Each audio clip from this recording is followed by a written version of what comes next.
Call meeting to order. Certify compliance with the open records law. Yes. Roll call, please. Councilmember Gillis. Here. Councilmember Hartman. Here. Councilmember Hooker. Here.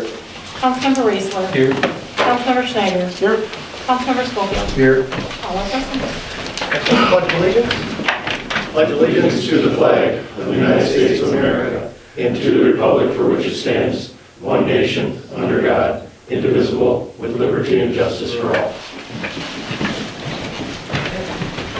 Would someone like to make a motion to adopt the agenda, but I would like to make one quick change on there. Item number 5 under the business agenda, the proclamation, we were not able to get that together, so we're taking that off and it won't be on there. And so we'll be doing that at a future meeting. So again, I'll adopt the agenda with the one change, removing item number 5 off the business agenda. So moved. Second. We have a motion and a second to approve, adopt the agenda. All those in favor say aye. Aye. Opposed say no. It is adopted. Next, we move on to public comments. Are there any public comments? If you are, please identify yourself for the record.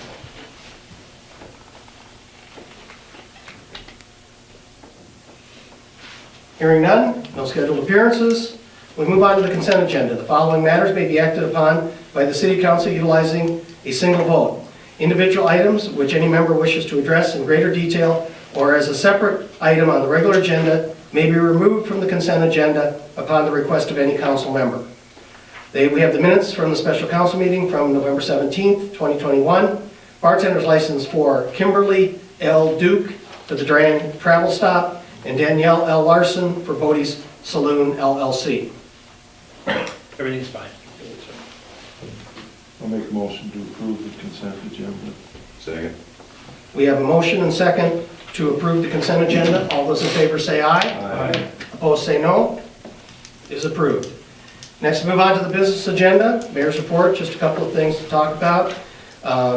Like to congratulate the DIG for having a wonderful Dazzle Day. Attended a number of the events, from the parade to the stuff at the school, stuff down at the Masonic. Seems like the people good weather. Everything went well. As far as the weather was concerned. So again, a great job by DIG and all the volunteers and sponsors who helped put that together. Otherwise, the only other thing I have is Merry Christmas to everybody, because we're not meeting till after Christmas. So Merry Christmas to everybody here and to everybody in the community. So that's all I've got. Okay. Next, we have update on the Laneville Avenue Dryer Street Special Assessments. The reason why I asked to put this on the agenda. Now, everything here is based on two things, so I'm not going to repeat this throughout as I explain this update. Is obviously we've had a change in circumstance. We not only have had a change in circumstance, but obviously based on consultation with corporate counsel on behalf of the city. So this is what led to it. In fact, it's one of the reasons why we didn't get this final information until Monday, and that's the reason why that we were a little bit later with the agenda this time around to bring this forward. I only put an update on here. Because of the fact that I didn't think it was right to bring it back at this meeting because it was basically a couple days' notice. But because of the change in circumstance and based on the information that we've received with legal counsel, that as far as bringing this back for another vote, because of the changed circumstance, what we passed was a preliminary motion to go forward with the special assessments. But being the fact that again that we had the change in circumstance, that we would be best to bring this back for further consideration. Consideration a second time. The only thing about it is this. The only way you bring it back for further consideration is somebody on the positive side or on what's the side that needs to agree to bring it back according to Robert's Rules of Orders, which are our rules that we do use for our meetings.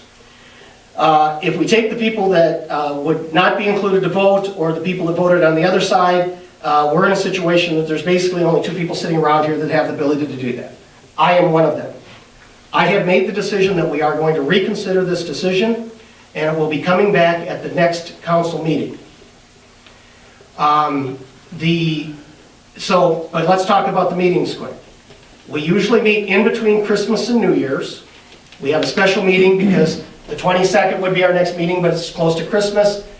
And we always want to get toward the end of the year. So, and by the way, this isn't a situation where we're voting on this, it's just that I am bringing this forward for another vote. Or possible vote on this. So I'm going to bring it back, and I'm proposing that we meet the night of the Wednesday the 29th. It's far enough away from Christmas, farthest enough away from New Year's. The only thing about it is we want to make sure that we have a quorum here, and that also everybody who's eligible to vote is going to be here that night. So I'm sort of asking that question. If we don't have enough people on the 29th, then it will be the first meeting in January. Is what it will be. So anyway, if we do schedule for the second meeting in December on the 29th, Wednesday the 29th at 6:30, everybody going to be here as far as we know? No one's going to be out of town between Christmas and New Year's? Be here. Okay, everybody's going to be here? Okay, so it will be an agenda item to bring back the preliminary special assessment vote for a possible motion at that meeting. Any questions? Can I ask what the change in circumstances is all about? We had another member of the council who has purchased property in that area, and because of that, even though that didn't happen until afterwards, that was the circumstance that led to this. Okay. Okay, any other questions? So again, we will meet the night of the 29th. We will meet at 6:30. It'll be a special meeting. Again, we try to get as close to the end of the year, pay any bills that we can pay, and it'll be at 6:30. Okay? Next, we have consideration of approval of anything from the consent agenda. We have nothing. We have appointment of election workers for the 2022-23 term as follows. Glenda Bauer, Lynn Colson, Linda Elsner, Dorothy Preisel, Roseanne Recken, Barb Sperger, Dennis Tron, and Wilhelmina Tron. Everybody on here has served before, except for Lynn Colson is new. We love to get new people to help work elections. So again, I will make those appointments. Is there a motion to approve those appointments for election workers? I'll make a motion to approve the appointments for the election workers. Second. 2022-23. There is a motion and a second to approve the slate of election workers. Is there any discussion? Hearing none, all those in favor say aye. Aye. Opposed say no. They are approved. Next we've got administrator support. Administrator Rasmussen. A few items here tonight. Probably the biggest one is tax bills have been prepared and they will go out later this week. Later Wednesday, they'll be out by the end of this week, so should be in your mailboxes by next week. On the positive side, I mean, clearly we knew what some of the other increases were from the other entities. Were going to be pretty minimal this year. What I did know at the time when we talked through this when we passed our budget hearing back in November, was that there was actually going to be an additional $65 on the lottery and gaming credit.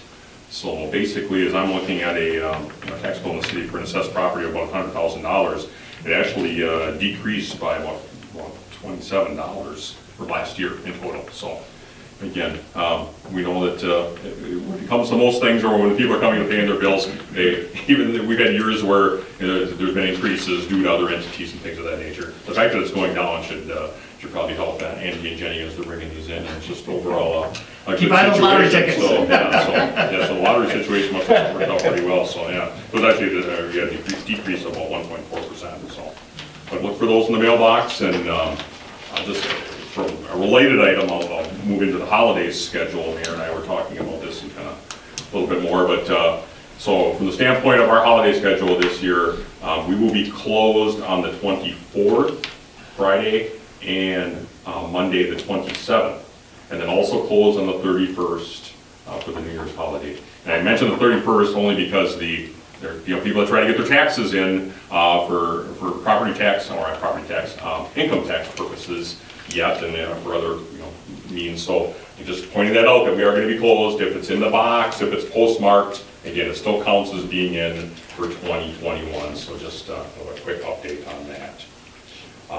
The final thing I have for my report is I did get an update from Scott Tigan with Quick Trip. He would like to come to our meeting on January the 12th. That's the first meeting in January. So we will plan on him coming to that and kind of doing a presentation of essentially outlining their timeline for the project. I did specifically ask him about, last time we had talked when he met, his engineer Nate, met with Matt and I, it was late October. They were assuming they were going to start basically demolition already. They haven't, obviously. They are going to start yet this year. He anticipates they're going to get that going, again, probably right before year end, but it won't affect their time frame. And again, time frame is start construction of the road in March, and work on the building in July, early July, and then open by December 1st of next year. So again, that doesn't steal too much of his thunder when he comes and talks to us. He'll have obviously opportunity for questions and things of that nature. And there were some other entities, both at the county and the school district, that were kind of interested in hearing what Mr. Tigan would have to say, so we'll get those, the note out to him there as well. I've got some items I did shared with the Public Safety Committee last week that was meeting with the ambulance and staff at their monthly meeting on the 1st. I'll just, since Mike couldn't be here tonight, I'll kind of be handling his report, so I'll bring that up when we talk at that time. But otherwise, that's all I have for this part of the meeting. Anyone have any questions? Any questions for City Administrator?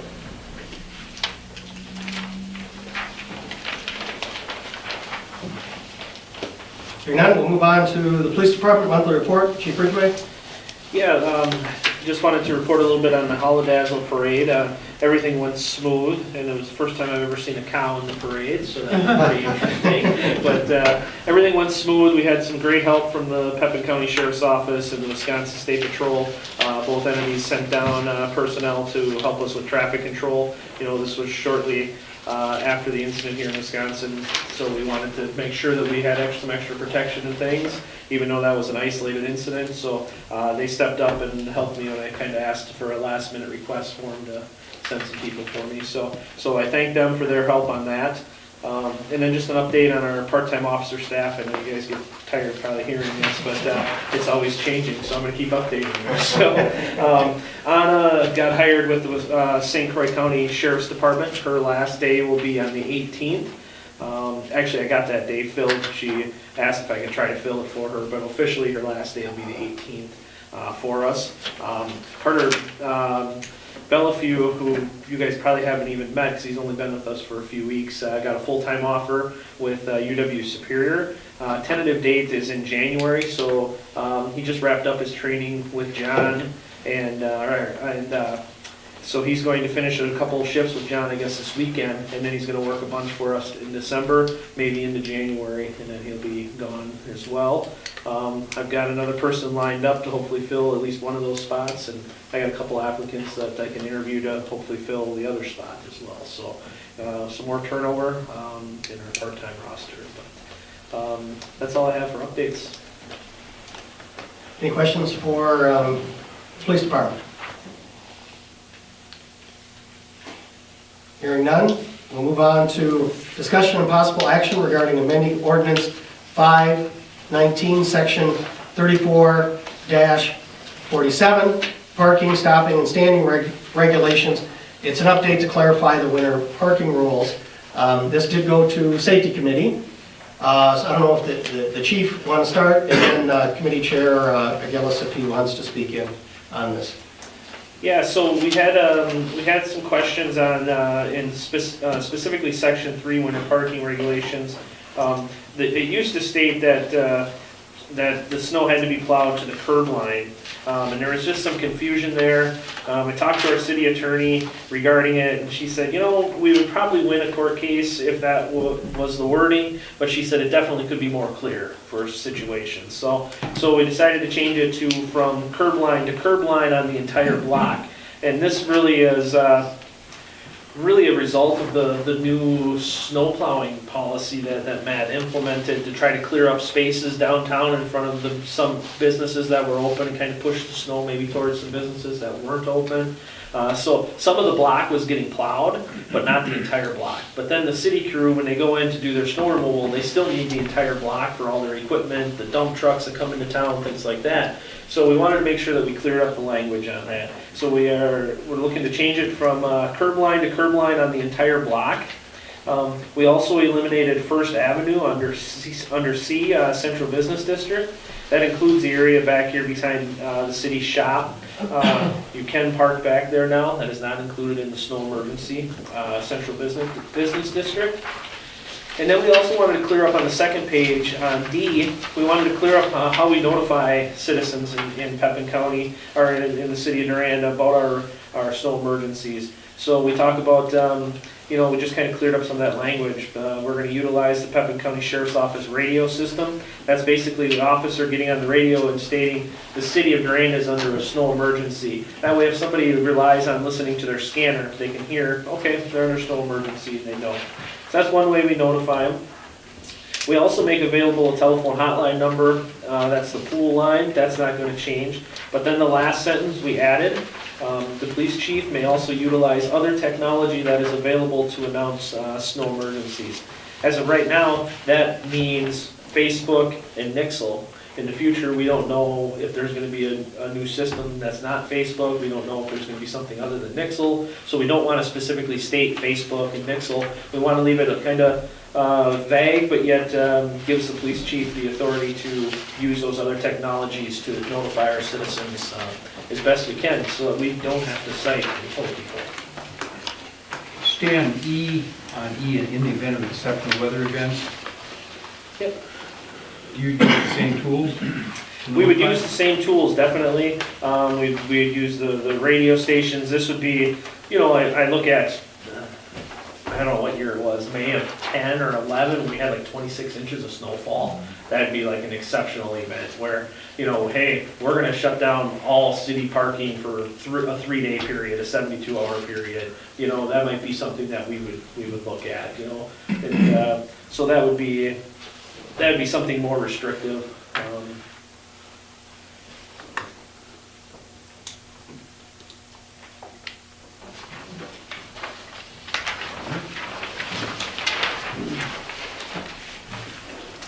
Do we ever put out a map of the parking areas that could be put on Facebook?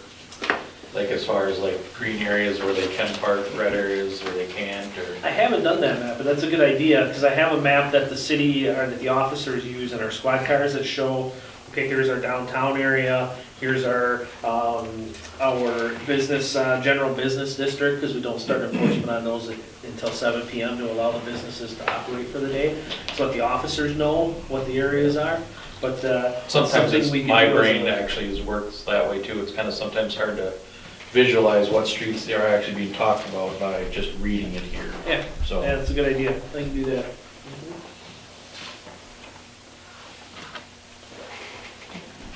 Any other question on the changes? The committee was unanimously voting to make the changes as presented. I'll make a motion to approve the changes to ordinance 519, section 34-37. Second. We have a motion and second to approve the amendments. It's 34-47. Seven. Yeah, I thought we were saying. 47. She would have had that right in the minutes anyway. Yeah, that's right. That's it. Oh, is there any more discussion? Hearing none, since this is a change to ordinance, I'd like a roll call vote. Councilmember Hartung. Yes. Councilmember Raisler. Yes. Councilmember Schneider. Councilmember Schofield. Yes. Councilmember Gillis. Yes. Councilmember Hooker. Yes. All 6 in favor. Okay, motion's agreed to, the ordinance, and these take effect as soon as it's posted. Do we have to publish? Publish it. As soon as we publish. Okay. Before we do that topic, maybe it's with snow coming up, and I'm sorry, maybe I missed this when I was in the other room, but just again, the reminders of, we're going to be facing some stuff this weekend, and please abide by the rules as they are, and again, it'll be on Facebook, and if you're not signed up for Nixle, that's been explained a few times, so how we get there, and some of the new changes with that, so. Okay, next we move on to the fire department. Chief King? The November report's in front of you, pretty basic. We had 8 calls for the month, 2 in the city, 6 in the rural. Other than that, there's really no new business, everything's going good. Unless you guys got questions, a reminder for the Santa, if you come into town and riding on the fire truck, December 18th. We have that map on Facebook, Gene? Yeah, we'll get that up there, yep. We'll post the same map that we always do. But other than that, it's been status quo. It's good to see you get Santa here. He's probably busy right now. It's good to hear he was able to fit it in. Yes. Any questions for the fire department?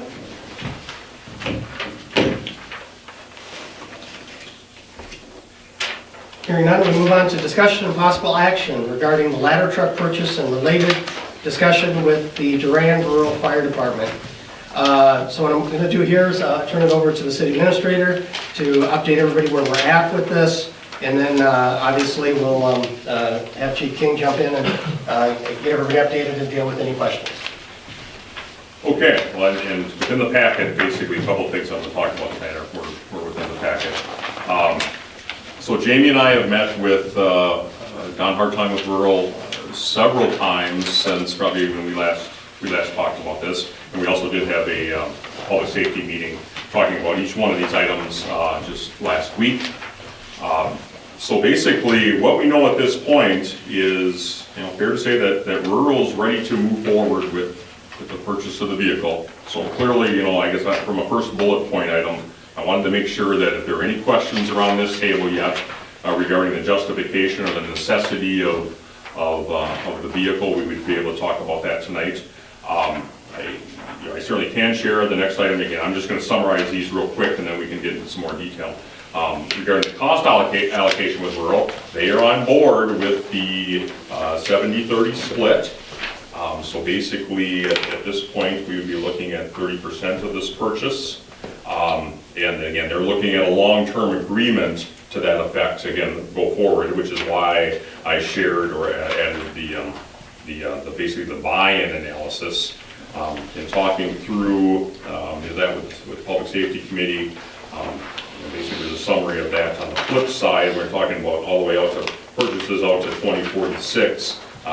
It still financially makes good sense for the city, even though we'd have to come up with basically just over $86,000 up front to kind of buy into all the vehicles. Again, at this point, Rural, I think they've had several meetings with their townships, and it doesn't seem to be an issue. I guess at this point, it's from a kind of a long-term thing in the discussion with Rural, this was kind of the final piece of the puzzle of trying to get to an agreement with them that didn't quite get to a level of a fire district, but I think as Jamie noted at the last meeting, I think there's probably potential for that in the future.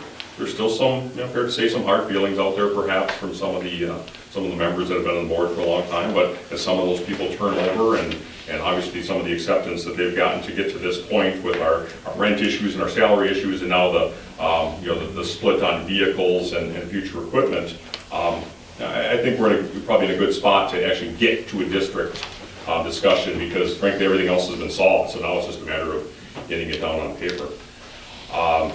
And then the final one being the financing options.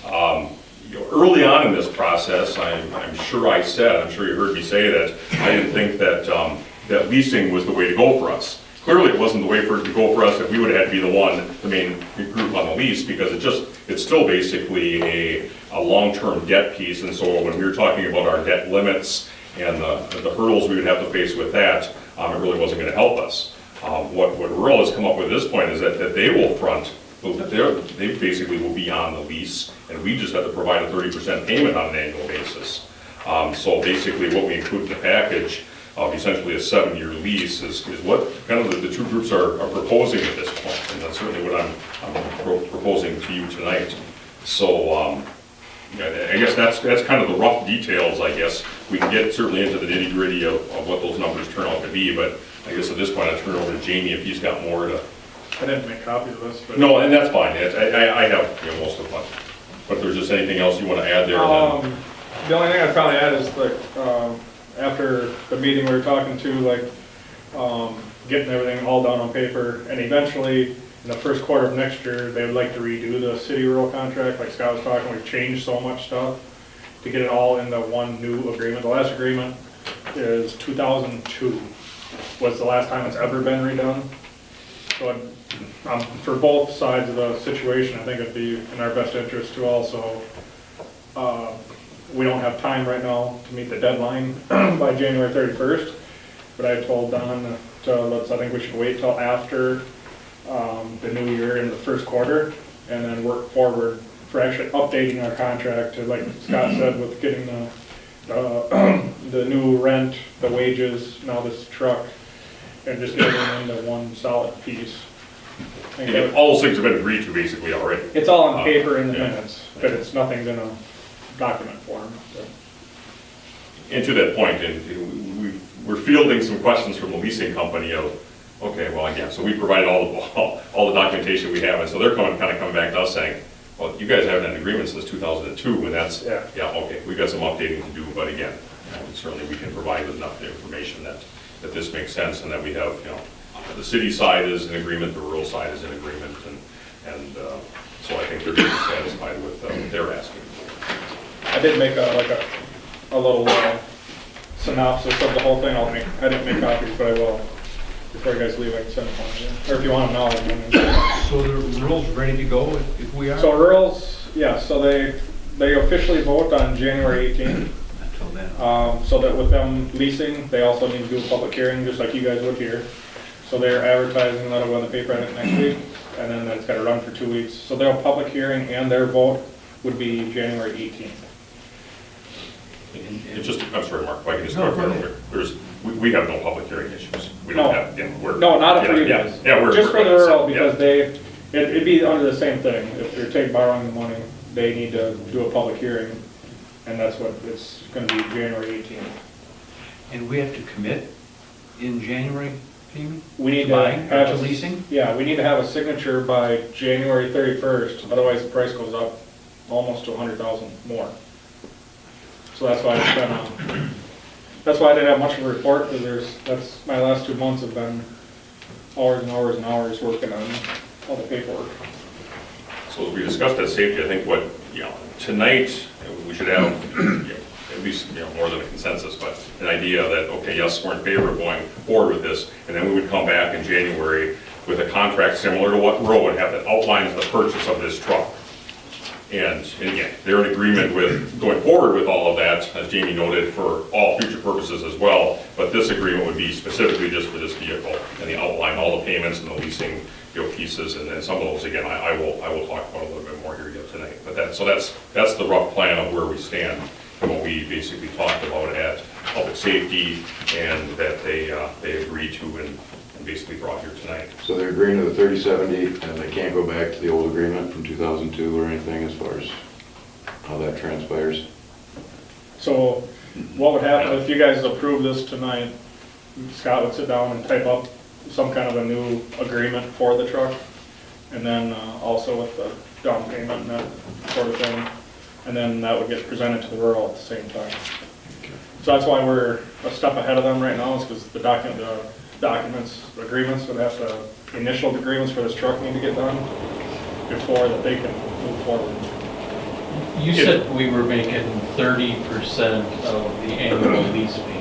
Right. I'm guessing we gotta be paying more than that, right? Because then they kick in a huge down payment. Okay, so yeah, and so if I can, let me just answer Travis's question just a little bit more. Because certainly when, in our agreement that would come to you in January, I mean, clearly we're talking specifically about the ladder truck, but then add some that, hey, what we're looking at is long-term, these vehicles will be split 70-30, unless something else changes. If equalized valuation in the rural changes significantly, or the call volume were to change, I think we have to have, we'll talk about that, but frankly, I don't think anyone anticipates that. But again, getting them to vote even when they're on the 18th, you said, Jamie? 18th. Then yeah, we're also, again, from a conceptual standpoint, we're okay with 70-30 here on out in perpetuity. But and that's going to have to, as Jamie noted again, that's going to have to get discussed and put on paper somewhere else. I'm sorry, back to Matt's point. So the specifics of some of the payment details. So if you go to, I'm sorry, the back page of, so the leasing piece was on the blue page, I see most of you have it up here. Basically talking about the Pierce Financial Solutions tax exempt lease purchase. So to Matt's question, so if you look, that middle top section, where basically the total equipment, we're still talking about a vehicle, $1.25 million. For the, you all see that in the verbiage up on top. Customer down payment will be $435,000 due at contract signing. So $100,000 of that is coming from the fire association. That's been, that's been, clad for a while. The remaining $335,000 will come from rural. And so then we have an option of, so our 30% of that is $100,500. We have options of how we want it. They'll finance that for us, they said, at the 2.7% that we have on the lease payment down below. So that's an option for us. When we know we're going to be borrowing, later next year for some of our quick trip projects and vehicle that we approve for public works, or we can just borrow it at that point and pay them back. That's the option. So clearly, yes, we are paying them back, basically 30%, but we have options on it. They also gave us options. If we go to basically that $86,000 worth of buy-in, they said they'd also finance that if we so decided. So that basically we would make a payment to them every year for 7 years as part of the lease. That one to me is, I think we just buy that out, whether that's through borrowing or fund balance or, yet to be determined when we get to that point of basically just, okay, we're buying out, we're complete partners now at the 730 and we're done with that. So those are our options again that we can talk about yet in the future if you're in agreement conceptually with the purchase of this vehicle. And then the final piece of that is, if you go down to we're looking at the 7-year lease. I think it's fair to say that that worked out well for the rural, and they're bringing the money that they bring in every year from the townships, that works for them.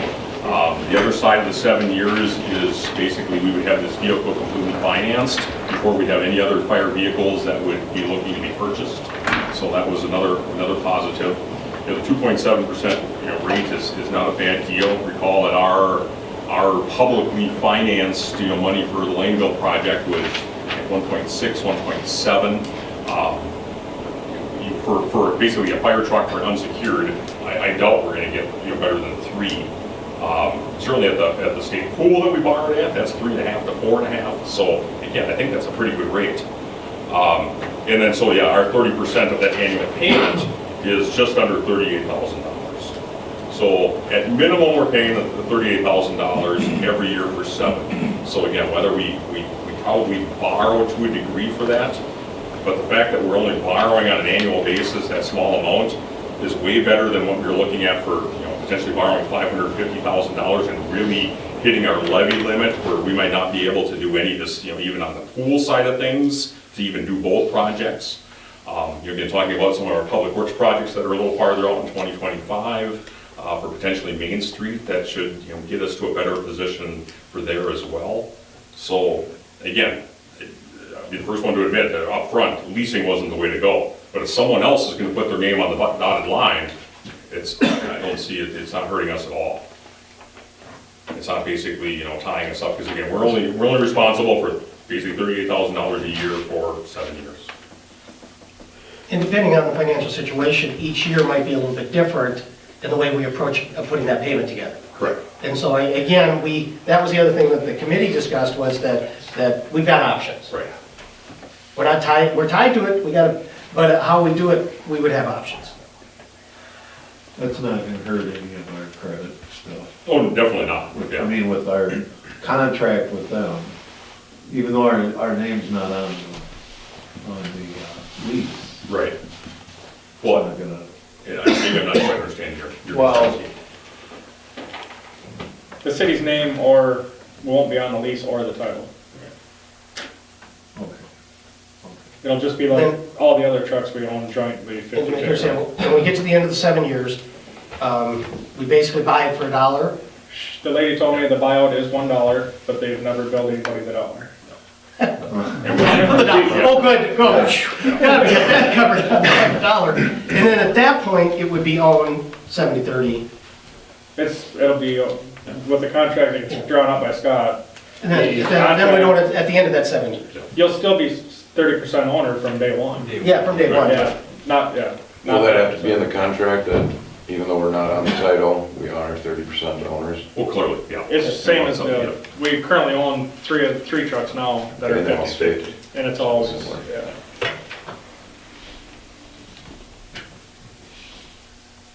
So that's in a nutshell, and again, we don't have to make any of these financial decisions until probably later in 2022 when we're looking at our borrowing for all the other items. Again, real clearly, so there, I mean. The first payment ain't due till Yeah, April of '23. I was just gonna know, so the down payment is due though, Yeah, yeah, before In January. January 31st. But again, Rural isn't expecting any money from it. So the earliest we have to make any sort of payment is, as Jamie said, April of '23, when the vehicle's done. But again, back to this buy-in and whether we pay our portion of the down payment, I'm thinking those payments we probably make as part of borrowing for next year.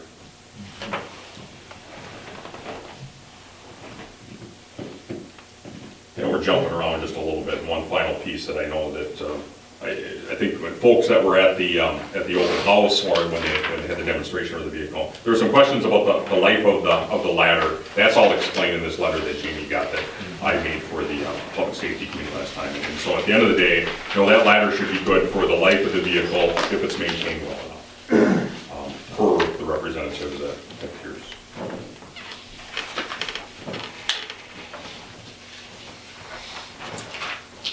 Okay, and else or more I questions? guess that's all I have unless there's more questions. So we need a motion just to proceed, right? Or I'd like do we not possible- even need a motion? Well, Yeah. I don't think we have to, but I think we should if we want to. Let's go on record saying, and then obviously, going forward and having the city administrator draw that up for the contract to come back to us in January. Yeah, and again, just. This way, Yeah. the rural's got to feel like there's some, since they've sort of done the same thing. Again, they're not making their complete final approval until January, correct, Jamie? January 18th. January 18th, but we're doing the same thing. Let's move forward, and then let's put this agreement together for final. And essentially, they'll be approving the same contract we're approving. So it's the same, outlining all of provisions for both. So I think back to your point, Travis, that's gonna be crystal clear in there that this isn't just, this is only one vehicle for 70/30, everything else we're not interested in anymore. They're clearly they're interested. And I don't need to stand on the spot, but he clearly is a member of that organization, and I think you guys got a lot of your questions answered in the last several meetings, and so. So do we need a meeting between the 18th and the 31st to approve this? Yeah, well, so our standard meeting on the 12th of January. Okay, so it doesn't have to be after the 18th? Nope. Doesn't. No. If everything's No, drawn up, we're we can everything, bring it to you. if they approve, then basically we're just sitting down and we're all signing it, and we're good. There's like one of the other trucks, you guys have the similar situation, and I have all the contracts back from '51. And the last truck we bought, there was no contract, but the 1993, there was an actual contract. And it's just saying, the ownership, the fuel, who owns it, the maintenance. And then it's just the rural fire, the mayor, and the clerk from the city, and for the rural, it's the president and secretary signed off on it. It's a four-sheet agreement. If anybody wants to look at it, pass it around. That's the old one. There was nothing for the 2006 shared truck that I could find or Scott found. This comes as a surprise, I mean, it's pretty, it's been an organization that works, an agreement that works very well, it's just been very loose. 1951 was the first contract. If anybody's into history and wants a copy of the stuff from way back, let me know and I'll get you a copy. In fact, I don't know where that magazine is around here, but there's a great story about that because that first truck, when the rural was formed, was a international, and the international company, International Harvester Company, had a company magazine, and someplace around here there's that story about how the rural was created, and then this agreement was, and everything was put into place. It's around City Hall somewhere. I know I read it back a few years ago. Okay, any other questions? And just to say, what wording do we want in this motion? Well, I guess basically, you know, to move forward with the ladder truck purchase as outlined as a lease, through lease. I guess one thing I would specifically like noted in there is, you know, back to that, our buy-in, that we're all good with that buy-in. That's basically on. Yeah, the 30% buy-in. Well, the buy-in, yeah, 30% buy-in for the existing vehicles, for the $86,000. The buy-in too, did you talk to them about that? Yeah, Okay, yeah. so they don't know how that number got brought up. And I'm sorry, and just one, on the flip side of that page, I just wanted to clarify one other thing is, I think there was a little confusion when we talked about public safety. So on basically the fire equipment analysis, where we're looking at, or basically it's the blue page where you get to the right-hand column, you got city share, current 50%, and then the moving forward, the 30%. So what I was trying to do in that far right column is, okay, we know we got to pay out $86,000, but then with this purchase, essentially, we're paying 143, or actually, it's more than that. It's the combination of those two, almost 250,000 less than we would have. So what I'm trying to show is our ongoing savings of moving forward with this buy-in. Now, clearly, when we get into that, when we get those negative 88 to almost $89,000 for those few years where we're buying tankers that that we typically haven't bought in the past because we haven't been asked to, you know, we're gonna be behind for a few years there. But then when we get out into the later years of replacing engines 12 and 13, obviously our savings come back. So when all's said and done, for the numbers that Jamie is giving me with Don Hartine of you know, potential replacement years and costs, you know, we're looking at savings, you know, about $126,000, which, yeah, it's over the roughly 25 years, not huge, but it's saving. It's good for us. It's good for the city. I know that was a question real early on of, does it even make sense for us to talk about 70-30 and a buy-in? Well, putting it all on paper, it's told us. So. Does somebody make a motion to that effect? I'll make a motion, we proceed with the ladder truck with 70-30 split and having Scott proceed with contract work. I think that's fair enough. Okay, is there a second? I'll second. We got a motion and a second. So we have a motion on the floor for any further discussion or comments or questions. And clearly more discussion at the meeting on the 12th, if there's things that come up that, well, I looked at this some more and I'm a little confused. Just, you know, again, give us a call, contact us, you guys already find us between now and then. Hearing no other questions, all those in favor say aye. Aye. Opposed say no. By the way, when we get to the final contract, then we'll do a That roll will be- roll that will- call, yeah. but this was just as we move forward, we'll have it. Okay. Anything else from the fire department? Nothing else? Ambulance, Director Miller couldn't be here, but he did, we do have a written report.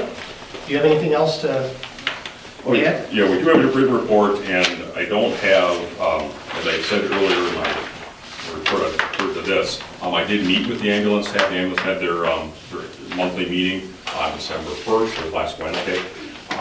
I did meet with them. We had a rather lengthy discussion on just a number of items. I guess I'm going to have to point out that really we missed some runs in November. We didn't talk specifically about that, but a lot of discussion on, we're seeing some dips in basically coverage, and clearly that's led to some of these missed calls. The rationale for some of those missed coverages, we've always had a problem with a number or a small number of people taking the vast majority of the coverage calls.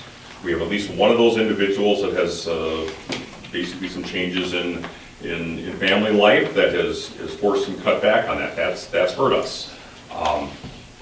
We have again, I'll be candid here, there's some complaints about some of the funding or some of the salaries that we're providing for in-town versus out of town. There's some people that are not happy that there's a difference. Basically, spent a big part of the meeting, and again, shared some of this with public safety. These issues that we're having with, we're just not getting the reimbursements we'd like to be getting from Medicare and Medicaid that would allow us to fund the level that we'd like to fund it. Essentially, the only way that we can increase those wages at this point is going back to the townships and asking for a major increase in per capita. This year, we're gonna be at $13 per capita. I estimate we're gonna have to get that to 20 in probably the next 3 years. I don't think they're gonna be happy with that, but again, Mike and I are gonna make it a point this year to get out and explain that and the rationale, and then they can make their own decisions. This is not that we're, the city of Durand is rolling in ambulance money by any stretch. Even back to what the mayor and I heard at our conference this year, everyone's in the same boat. Everyone's looking for ambulance staff, doing what they can. Unfortunately, it's resulting in missed calls though. What I don't have, unfortunately for the missed calls here, I don't know frankly if they were covered, if we had backup that allowed that. Mike and I didn't get a chance to talk about that. His cancellation was kind of late. But certainly we'll talk about those a little bit more. Not that it makes it any better, but clearly if this is just, well, it's missed calls and it took an hour for somebody else to respond, that's frankly the issue we were in a couple of years ago that we had thought we had worked towards rectifying to some degree.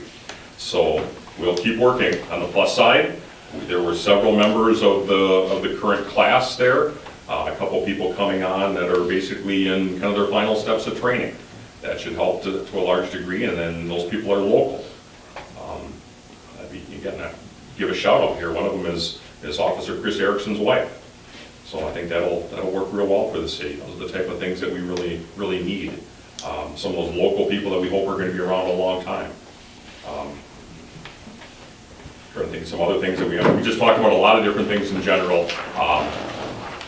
It's always a good meeting to hear the perspectives that they have, but on the plus side, they did get a little better perspective on some of the hurdles we face, especially on the funding side for Medicare and Medicaid. I know I brought it up a couple years ago, but have we ever looked at giving an incentive to city employees to join EMS? We've talked about, and what we did, in fact, one of our police officers was going down that path. Yeah. So, basically what we'd be offering, and we've offered this to others too, not just city employees, that basically if your employer, us obviously in this case, would allow you to take care of that, you'd get an extra $2.75 an hour while you're on, just like you do if you were sitting at home on call. Okay. And so that's, we were hoping that was going to be an incentive to the officer at the time. That was an incentive, and unfortunately that didn't. But couldn't we even take it as far as giving them a quarter more per hour for their 40-hour-a-week job? Give them, say, 25-cent raise for jumping on with the ambulance. I don't know if we've gone to that far, but that's certainly something we could discuss. Okay. I just know there's a handful of guys that are, love to go help the fire department, just seeing if any of them would be interested for a little bit of, pay bump to help the ambulance as well. And it's, we've talked about that. The fire side is great. Why can't we get it on the ambulance side? It's a bigger commitment. It clearly is, and it's not for everyone. And so we have offered that. I think we could do more of that. Doesn't hurt to ask, or just what would it take? If people just frankly aren't interested, I don't think whatever level of funding probably isn't going to work for them. Right. I'm looking in the mirror when I say that, to be honest with you. Because there's nothing you can do to entice me to do this type of work. I'm not cut off for it.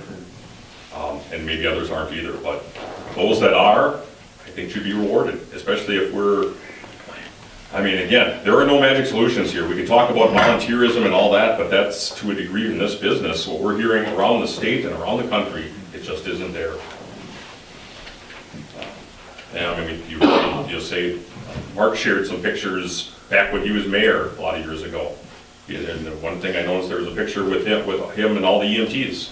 There wasn't an EMT in that picture that was under the age of 50. And again, I say EMTs, I don't think they were EMTs back then. It was because my mother-in-law was involved. It was like EMR, it was like the first responder type group. And good for them, and thank you, but things are different today. Even that level of being able to go on calls is non-existent anymore. So. Well, I think, Matt brings up a good point. I think we need to get creative in different ways to try to keep these people and get more in Something to think about. Okay. Anything else on ambulance? No. Okay. Public Works and Utilities, Engineers Report. Russ? Yes, good evening. I'll cover item E2 under my report also. So, update on the East Laneville dryer project completion. We talked at the last meeting, we anticipated that SSG would substantially complete their work by November 19th, and that did occur. I did drive by the project at the end of the day on the 19th to confirm that they did complete their work for the year. We did walk the project, did a final walkthrough. Myself and Kevin from Cedar Corp and Matt and SSG walked the entire project. We did a final walkthrough. We have a few minor punch list items, nothing major. SSG, before the weather turned and the snow came, they were starting to take care of those punch list items. So we'll have a few of those to address in the spring. And again, confirm that we have full satisfactory grass restoration in the spring. So that should be about it for the project. So as the liquidated damages stand, it's the same as we anticipated at your previous meeting. October 1st and November 19th, that's 50 days. 50 days at $1,485 per day. Our liquidated damage calculation is at $74,250. And that's about all I have. Same thing on the Third Ave project. Just wait to close that out in the spring when we have satisfactory grass restoration. They did, one of the punch list items was a little guardrail on the sidewalk on Prospect. That's been installed. Matt mentioned that at the last meeting they had a warranty water service lateral leak, so they'll have some restoration work to do there in the spring. Topsoil and grass seeding, so. Two items on the Third Avenue one. The where are we at as far as collecting our grant money? I know it's a gradual thing. Do we know how much we collected in our grant money? I'm sorry, Mayor, I don't have that figure, but everything we submitted is in. Right. Yeah. Yep. Yeah, through pay request number 6. Yep. So there'll be a final pay request in the spring. I don't know if A1 will come with something in between with, we're working with them on adjusted, on final quantities and so forth, but yeah, everything's been submitted to the state and you've been reimbursed. They've been really good and fast on Very prompt, right? getting reimbursement back to the city, so you're up to date. Good question. I'll have the figure for the 20. And can you explain how this specifically works with liquidated damages? Because we are awaiting, we have not received a pay request from them in a while. From how does it work as far as when they submit that pay request? Yeah, we're waiting for the contractor to submit their next pay request. I haven't talked to SSG to see when they were going to submit it. I thought we could possibly have it for this meeting, but we haven't received anything to date. I'm assuming probably your meeting in January, possibly he'll submit something. I'll read through the contract documents in terms of language, in terms of liquidated damages, if we need to put them on notice with some type of letter or something like that. But when that pay request is received and put onto your next council meeting, that's when we'll decide to subtract the liquidated damages amount from that. And like I said, I'll confirm if there needs to be something in writing or a process to put the contractor on notice regarding liquidated damages amount. Russ, I thought you had that conversation with them already. Oh yeah, many times over the past 2 months, we've had. So there are no. We've had correspondence, we've had verbal, we've had emails with him, letting him know that he's past the completion date and liquidated damages is $14.85 per day, and it started on October 1st. That was talked about when the contract was awarded to the contractor. We reminded him about his schedule and liquidated damages and the dates and so forth. So yes, we've had several discussions. But with there's the been contractor. nothing since saying, okay, it's 50 days, or do you wait? No, we have not put that in writing yet or anything like that. We're waiting for the final pay request, and if there's some correspondence we need to do per the contract, we'll take care of that. So He's well aware of it. So just to clarify, so if he's appealing, if he's saying, well, you're saying it's 50 days, but I had, these extenuating circumstances, you'd have that discussed to bring to us with the pay request. So basically, Correct. whatever the pay request minus what Yep. your recommendation for liquidated damages is, and does he have a right to appeal? I mean, is there a chance that he might show up at the meeting and say, hey, you need to hear my side of the story? Yeah, he Okay. can. And that may happen. He may come to a meeting and plead his case for, obviously, he's got some rain days. I don't know if he'll come back with anything else under the circumstances, but that's a possibility. And that's what'll trigger everything, is when we get that next pay request. We get the pay request and then we say, well, there's 74,250 of liquidated damages. Are you gonna submit a revised pay request? Remove that from what you're requesting, or that discussion will start once we receive that next pay request. Okay. Any other questions for the city engineer? None? Move on to the monthly report. Superintendent Gillis? A couple things, just wanted to touch base on pool timeline. Again, March 1st was our drop dead date to make sure we had all the money, so we wouldn't start the engineering process before March 1st unless I receive notice from this body that I can proceed before that. We would essentially do all the design work, put it out for bid at essentially the end of June. Bids would be due middle of July for a possible construction around the 1st of August. But keep in mind, those are just preliminary dates. Council meetings dictate, when we can start and things like that, with a substantial completion of the pool by June 1st, 2023. So just giving you an update on that timeline. I know a few people asked about it over the last couple of weeks, so unless I receive notice to start before March 1st, that's essentially the plan. Or if the funding falls through, that plan gets pushed back. So that's where we're at with that. We conducted interviews for the Assistant Public Works Director's position. We got 2 applicants, both of them internal. We had interviews tonight with myself, Scott, the mayor, and Public Works Committee Chair Hartong. We will be making an announcement. I want to inform the candidates before I public, so by the end of this week, I will inform the candidates of our decision. Also, since we promoted internally, we have a full-time position for trainee/certified operator. You will see that ad come out in the paper tomorrow. It'll be in the paper for 3 weeks. Applications are due December 30th at 4 o'clock here at City Hall. Also, it's on the Wisconsin Rural Water Association website, and we will be putting it on Facebook tomorrow as well. So it's an ad for trainee/certified operator. We don't just want to put certified operator, because obviously we want trainees, people that aren't certified. There's not just certified water and sewer operators running up and down the street. So we'd like to get a certified operator, but we'll also take somebody who's not certified and train them to become certified over a period of time.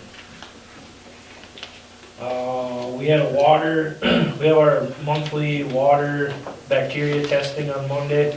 The test came back with coli present, but bacteria absent. Basically what that means is we have to do a series of tests this morning. We had to do 5 different testing throughout the city to basically confirm that that was maybe a sample error or a lab error. We have no issues or no reasons to believe that we have a problem in the water system. Just letting you guys know, we did have to take 5 samples this morning, sent them into the lab. We'll find out tomorrow afternoon if all those come back negative. So it could have just been a sampling error, like when you took the cap off, you had something on your hands that got on the threads of the cap, or the lab could have messed something up in transit or at the lab. So the DNR basically, his policy is you test your way out of it. So if we do test present again, I'm guessing then we'll go into the next stage of the DNR's rules and regulations. So. We had our first plowable snow yesterday. Guys went out and did a full plow about 4 o'clock yesterday afternoon. According to the weather reports, it was supposed to be done by about 6:30. Kept on snowing until about 10 o'clock at night. So we got another almost an inch. So they got everything kind of cleaned up and we're pretty much ready to go. Got all the bugs worked out. Didn't have no major breakdowns. Just your typical first time out usage type stuff. Everything will be ready to go for Friday. That's all I have unless you have any questions for me. Anything else for Public Works Utilities?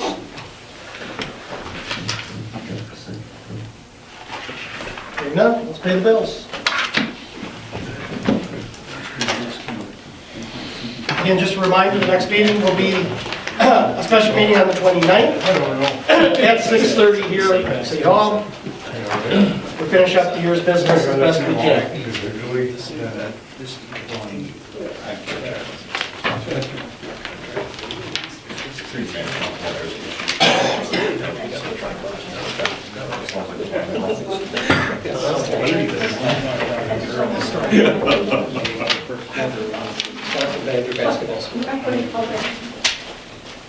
Wisconsin is trailing Indiana 54-44 with 9 minutes remaining in the second half. Rank number 1, huh? Yeah, for the first time ever.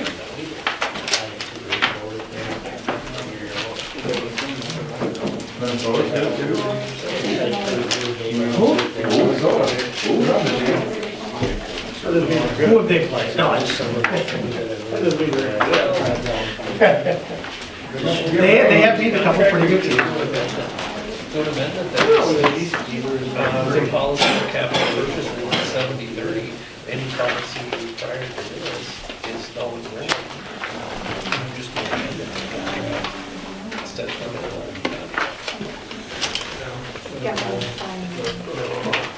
Has there been any movement on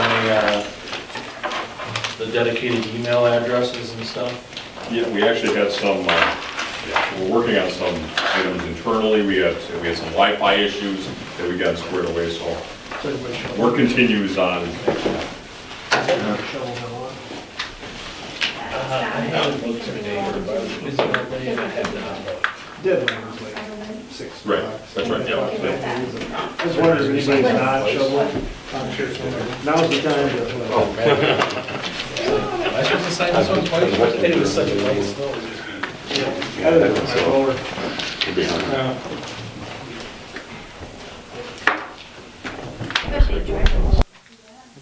My driveway is gonna pack that. Gravel. Basically what I got, I like that gravel. 40 years old. It's bad, don't they? Just so everybody knows too, I sent out that, or actually Angie sent out a thing about us having the use of force simulator at our office. So I'm not sure if anybody here has any interest. We had about, I wouldn't say half of the county board, but a fair share, and it was very well received by anybody that attended. So if anybody here has any interest, we're gonna have it for sure through next week, and I'm willing to set time aside if anybody wants to come and see it. And you actually like handle the weapons and use it as if we use it. I just want to taste something. You gotta bring your own dummy.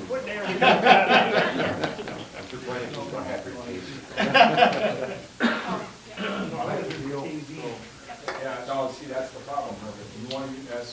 take one if somebody else might shoot somebody with. I'll take one if somebody. Two-way street there, two-way street. Marina did not. Said never. Well, I don't think it's pleasurable. I'd do it 80 times again before getting pepper spray. Oh, she didn't like that either. Pepper spray is bad. It's horrible. Haze rather than pepper spray? Oh, yes, any day. Pepper spray is forever. Lasts. Jesus. Yeah, it's a day. Would Someone like to make a motion to approve the vouchers? So moved. Second. We have a motion and second to approve the vouchers. Roll call, please. Councilmember Harrison. Yes. Councilmember Hooker. Yes. Councilmember Raisler. Yes. Councilmember Schneider. Yes. Councilmember Schofield. Yes. Councilmember Gillis. Yes. All six in favor. Motion's approved, vouchers are approved. Any other future agenda items? As I mentioned, the next one will be the 29th at 6:30. If not, a motion to adjourn, somebody like to make? Second. We have a motion and second to adjourn, all